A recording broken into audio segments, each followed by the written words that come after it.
How to make an avoidant partner. Experience an emotional backlash and regret breaking up with you. In relationships between anxious and avoidant types, the anxious partner often suffers, but in truth, the avoidant partner suffers too. An avoidant who isn't suffering likely isn't genuinely invested or doesn't truly care.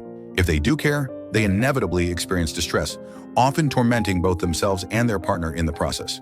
The anxious type's psychological defense mechanism is to cling tightly, driven by a fear of abandonment. Faced with overwhelming uncertainty, they feel compelled to grasp for stability. This is often described as insecurity, a constant need to seek things that bolster the relationship's certainty, such as their partner's responses, reassurance, and presence. However, the avoidance defense mechanism is to retreat into their shell, their safe haven. This safe haven has helped them navigate emotional stress time and again, so they habitually withdraw into it.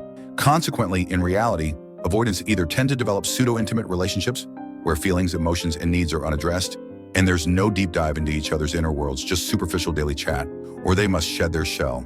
Some might think that spending a lot of time together equates to true intimacy, but no matter how much time is spent together, if there's no entry into each other's mental and emotional worlds, it's all pseudo-intimacy. Many avoidants look back on relationships spanning over a decade only to realize they were superficial. Conversely, less time together, but with deep, heart-to-heart communication, constitutes genuine intimacy. For an avoidant, true intimacy requires them to shed their shell. Only by doing so can they genuinely let a partner into their inner world and truly open up their emotional layer. This means trusting others, relying on others, and forming a meaningful psychological connection. This process is undoubtedly painful for an avoidant. Simply trusting someone is already difficult. Having to share their feelings and thoughts with another person feels like an enormous risk. In childhood, when they expressed feelings, they were either ignored or invalidated, leading to a conditioned shame response. This is akin to an anxious type having their emotions bottled up, forbidden to speak, or being forced to suppress their insecurity when their defense mechanism is precisely to grasp. It's the same underlying principle. Many people have on-again, off-again relationships with avoidance, and each time, the avoidant appears unfazed, as if nothing happened. An avoidant won't let you know they're still thinking about you.